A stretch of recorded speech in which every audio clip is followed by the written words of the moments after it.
ইস্তেঞ্জা থেকে বের হওয়ার পরে এই দোয়াটা আমি পারি না, কমাস কম আলহামদুলিল্লাহ পড়েন। কেন আলহামদুলিল্লাহ পড়বো হুজুর? কারণ কত মানুষের পেশাব বন্ধ হয়ে গেছে, টয়লেট বন্ধ হয়ে গেছে, মেডিকেলে আছে, আইসিইউতে আছে, লাইফ সাপোর্টে আছে, কোটি টাকা খরচ করতেছে শুধু পেশাব করার জন্য, টয়লেট করার জন্য। আল্লাহ তাআলা আপনাকে আমাকে তো মেডিকেলে নাই, হসপিটালে নেয়নি, আমাদের লজ্জাস্থান ডাক্তারকে দেখাতে হয়নি। তো ওই ইস্তেঞ্জা থেকে বের হওয়ার পরে দোয়াটা পড়া সুন্নত, দরকার আছে না নাই পড়া? গুফরানাকা আলহামদুলিল্লাহিল্লাযী আযহাবা আন্নিল আযহা ওয়া আফানি। এই দোয়াটা না পড়লে কমপক্ষে আলহামদুলিল্লাহ হলেও পড়বেন। কে কে আমল করতে রাজি আছেন? আল্লাহু আকবার। আমল করবেন তো ইনশাআল্লাহ? সুন্নত তরিকায় ইস্তেঞ্জা করবেন তো ইনশাআল্লাহ? আজকে থেকে সুন্নত তরিকায় পেশাব পায়খানা করবেন তো ইনশাআল্লাহ? আল্লাহ আমল করার তৌফিক দান করুন, আমিন। ও মুসলমান, খাবারের সুন্নত, বিধর্মীয় খাবার খায়, কাফেররা তো খায়, পশু পাখিও তো খাবার খায়, মুসলমানও খায়। বরাবর কোনো দিন হওয়া যাবে না। মুসলমানের সারা জীবনের খাবার ইবাদত হতে হবে। মুসলমানের সারা জীবনের নাস্তার মধ্যে, খানার মধ্যে, খাবারের মধ্যে সওয়াব থাকতে হবে, নেকি থাকতে হবে। খাবারের উসিলে যাতে জান্নাতে যাওয়া যায়, পেটও ভরবে, সওয়াবও পাবো, জান্নাতেও যাব। রাসূল সাল্লাল্লাহু আলাইহি ওয়াসাল্লাম খাবারের আদর্শ, খাবারের তরিকা বলে দিয়েছেন। ডান হাতে খাওয়া সুন্নত। কোন হাতে খাওয়া সুন্নত? ডান হাতে খাওয়া সুন্নত। এখন তো অনেকে ফ্যাশন করে বাম হাতে খায়, আছে না নাই? ডিজিটাল বলে, ফ্যাশন, আধুনিকতা। ডান হাত সুস্থ আছে, তারপরেও বাম হাতে খায়। একজনে বাম হাতে খাচ্ছিল, আল্লাহ রাসূল সাল্লাল্লাহু আলাইহি ওয়াসাল্লাম বলেন কুল বিয়ামিনিকা। সে বলতেছে লা আস্তাতিউ। আল্লাহ রাসূল বলেন তুমি তোমার ডান হাতে খাও। সে বলে লা আস্তাতিউ, আমি পারবো না। আল্লাহ রাসূল আবার বলেন কুল বিয়ামিনিকা, তুমি তোমার ডান হাতে খাও। সে বলতেছে লা আস্তাতিউ, আমি পারবো না। কয়েকবার বলার পরে আল্লাহ রাসূল নাকশ হয়েছেন, নারাজ হয়েছেন। ওই মানুষটার প্যারালাইসিস হয়ে গেছে। কিতাবের মধ্যে আছে ডান হাত সুস্থ থাকার পরেও যারা স্টাইল করে, ফ্যাশন করে, ডিজিটাল আধুনিকতা দেখায়, বাম হাতে কফি খায়, বাম হাতে চা খায়, বাম হাতে খাবার খায়, মৃত্যুর আগে একদিন না একদিন হলেও ডান হাত প্যারালাইসিস হয়ে যাবে, অথবা কোনো না কোনো অঙ্গ অবশ হয়ে যাবে, অর্ধাঙ্গ হয়ে যাবে।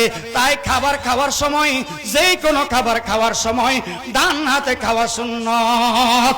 ডান হাতে খাবেন, বাম হাতে খাবেন না। পানি খান, সারা জীবন যে পানি পান করি, পানি পানের সুন্নত আছে না নাই? বসে পানি পান করা সুন্নত, ডান হাতে পানি পান করা সুন্নত, এবং বিসমিল্লাহ বলে পানি পান করা সুন্নত।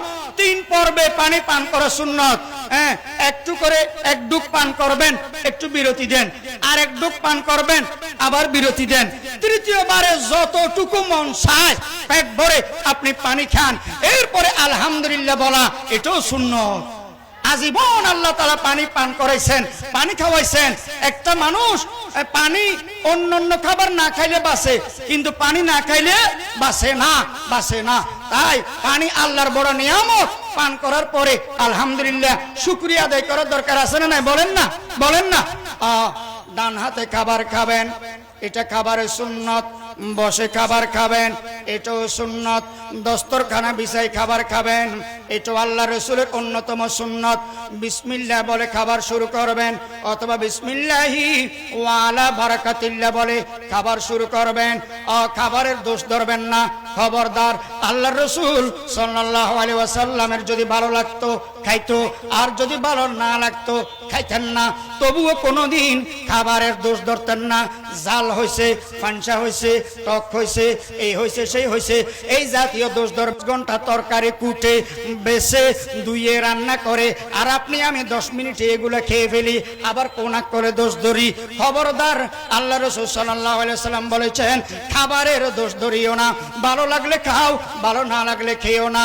আর খাবারের মাঝে মাঝে আলহামদুলিল্লাহ পড়বেন, মাঝে মাঝে কি শুকরিয়া আদায় করবেন, আলহামদুলিল্লাহ বলবেন। খাবারের সময় হাড্ডি, গোস্ত খাওয়ার পরে যে হাড্ডি, মাছের কাঁটা থাকে, এগুলো আইড়া পানি পানির মধ্যে ফেলবেন না। কেন কেন?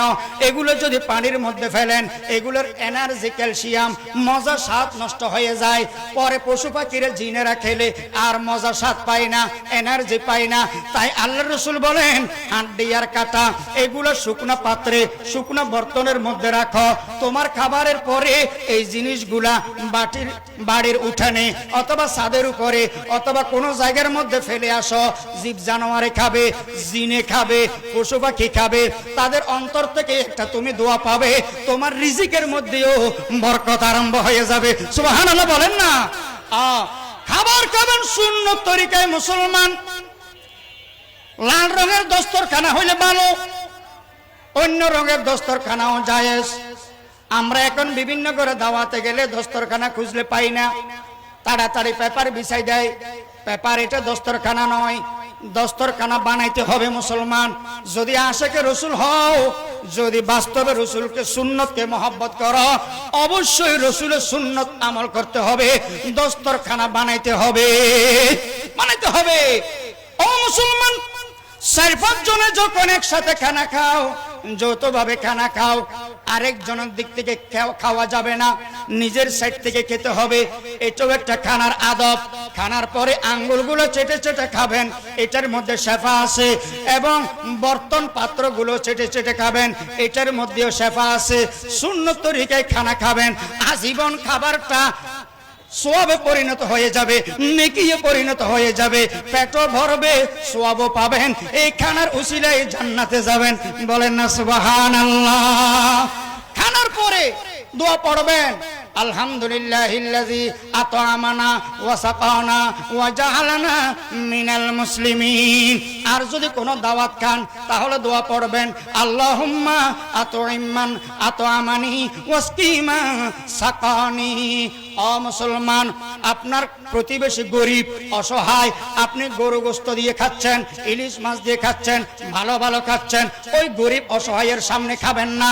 যদি গরিব পরিবার, গরিব প্রতিবেশীর সামনে খান, তাকে কিছু দিয়ে খান, তাকে কিছু দিয়ে তারপরে আপনি খান। ভালো ভালো খাবার আপনার সন্তানকে, তাদের সন্তানের সামনে খাওয়াবেন না। যদি খাওয়াইতে হয় লুকাই খাওয়ান, গরিবের সন্তানের সামনে খাইতে নিষেধ করবেন। আপনিও ভালো খাবার গরিবের সামনে খাবেন না, যদি খেতে হয় তাকে দিয়ে তারপরে আপনিও খান। আল্লাহ রাসূল সাল্লাল্লাহু আলাইহি ওয়াসাল্লাম বলেন, ও আয়েশা, তরকারির মধ্যে একটু ঝোল বাড়াই দাও।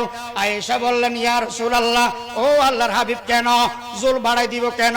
আল্লাহ রাসূল বলেন, প্রতিবেশীকে যাতে একটু তরকারির ঝোল দিয়ে হলেও সাহায্য করতে পারি। সুবহানাল্লাহ। প্রতিবেশীর কোন মানুষ যদি মারা যায় 3 দিন পর্যন্ত ওই শোকাহত পরিবারে খানার ব্যবস্থা করে দেওয়া, খানার ব্যবস্থা করে দেওয়া, এটা মুস্তাহাব, এটা প্রতিবেশীদের হক, এটা প্রতিবেশীর হক। আমার প্রতিবেশী যদি কেউ মারা যায়, আপনার আমার ডানে বামে সামনে পিছনে উত্তরে দক্ষিণে পূর্বে পশ্চিমে যারা বসবাস করে, তাদের উচিত 3 দিন পর্যন্ত খানা ওই শোকাহত পরিবারে পৌঁছে দেওয়া, পৌঁছে দেওয়া। তো খাবারের সুন্নত অনুযায়ী আমল কে কে করবেন? আল্লাহু আকবার। আমল করবেন তো ইনশাআল্লাহ? আপনারা এমনি বসে আছেন, মাঝে মাঝে একটু হাত তুলে দেখাবেন আল্লাহকে, এই কষ্টটা দিচ্ছি আর কি আপনাদেরকে। আমল করেন, আমল। জুতা স্যান্ডেল পরিধান করা সুন্নত আছে,